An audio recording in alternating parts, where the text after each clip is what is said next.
দিল্লিতে আগামীকাল বাংলাদেশের ক্ষমতাচ্যুত প্রধানমন্ত্রী শেখ হাসিনার ভার্চুয়াল অনুষ্ঠানে অংশগ্রহণের সঙ্গে ভারত সরকারের কোনো সম্পৃক্ততা নেই বলে জানিয়েছে নয়াদিল্লি।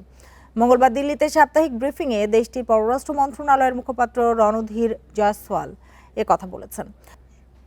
এ নিয়ে আরও আলোচনা করতে আমাদের সাথে বনানী থেকে যোগ দিয়েছেন সাবেক রাষ্ট্রদূত মাহফুজুর রহমান। জনাব মাহফুজুর রহমান, আপনাকে স্বাগত জানাচ্ছি ইন্ডিপেন্ডেন্ট টেলিভিশনে। যেটি জানতে চাইবো আপনার কাছে, যে দিল্লিতে বক্তৃতা দেবেন শেখ হাসিনা অথচ ভারত সরকার দায় নেবে না, সেটা কি হয়? আমার মনে হয় এটা আমাদের এখানে বাংলাদেশে কোনো না কোনো কারণে এবং হয়তো বাস্তব কিছু কারণে এটা হাইপ হিসেবে তৈরি হয়েছে। কিন্তু আপনি যদি বিবেচনা করে দেখেন যে কেবলমাত্র প্রাক্তন প্রধানমন্ত্রী না, আরো অনেক বাংলাদেশি নাগরিকই কিন্তু যখন কোনো না কোনো কারণে দেশান্তরীণ হন এবং দেশে থাকেন, তারা কিন্তু বিভিন্ন সময় এরকম সামাজিক মাধ্যম বা অন্য কোথাও তারা মতামত দিয়ে থাকেন এবং অনেকে সেগুলোতে রাজনৈতিক বক্তব্য দিয়ে রাখেন। এই বাংলাদেশে মানুষরাই দিয়েছে। সুতরাং সেই হিসেবে আমরা যদি এটাকে খুব গুরুত্ব সহকারে না নিই, তাহলে আমার মনে হয় এটাকে আমরা এড়িয়ে যেতে পারি। চিফ প্রসিকিউটর জি জি বলুন। সরি, আপনি কোন প্রশ্ন করছিলেন? জি, আপনি বলুন। আর ভারত সরকারের পক্ষ থেকে যেটা বলা হয়েছে, তাতে বলা হয়েছে যে সেখানে ভারত সরকারের কোন রকম অংশগ্রহণ নাই এবং সেই বিবেচনায় ভারতের কোনো দায় নেই। আই মিন, তিনি যে আচার আচরণ করবেন তার দায় তার নিজের। জি, চিফ প্রসিকিউটর বলেছেন যে বিদ্বেষমূলক বক্তব্য প্রচার করা যাবে না, এছাড়া সব কি প্রচার করা যাবে?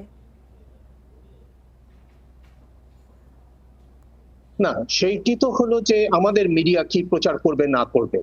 হ্যাঁ, তো সেইটা আমাদের তো একটু আগে শুনলাম যে ওই তথ্য বিষয়ক যিনি উপদেষ্টা আছেন, তিনিও মনে হয় একটা নির্দেশনা দিয়েছেন এবং তিনি সেখানে বলেছেন যে সেগুলো প্রচার করলে আইনগতভাবে ব্যবস্থা নেওয়া হবে।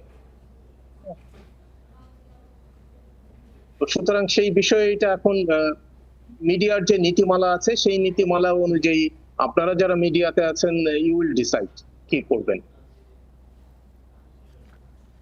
জি, প্রধানমন্ত্রী তথ্য উপদেষ্টা শেখ হাসিনার বক্তব্য প্রচার না করতে বলেছেন, কিন্তু কেউ ফেসবুকে যদি প্রচার করে সেটা কিভাবে ঠেকাবে? আমি মনে করি এখানে আইন হয়তোবা দুই পক্ষেই কাজ করতে পারে।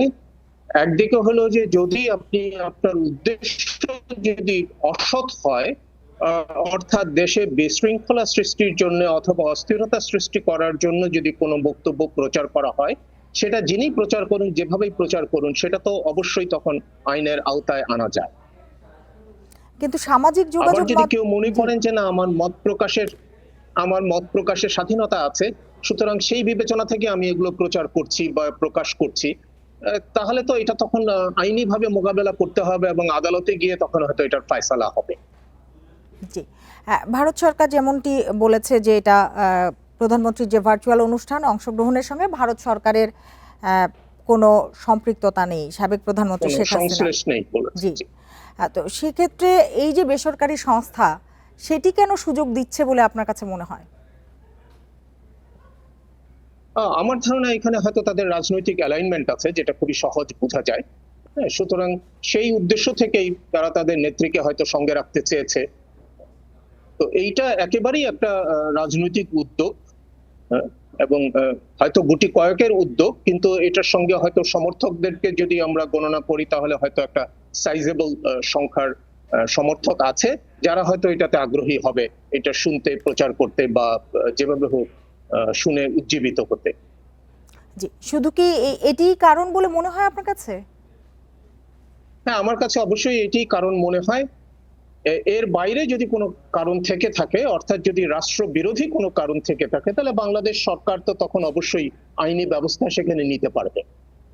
আর যদি এটা রাজনৈতিক কারণে হয়ে থাকে, তখন এটা হয়তো রাজনীতি দিয়ে মোকাবেলা করাটাই সবচাইতে ভালো হবে আর কি, সমীচীন হবে। জি, বুঝতে পেরেছি। জনাব মাহফুজুর রহমান, আপনাকে অনেক ধন্যবাদ আমাদের সাথে যোগ দেওয়ার জন্য, আমাদের সময় দেওয়ার জন্য।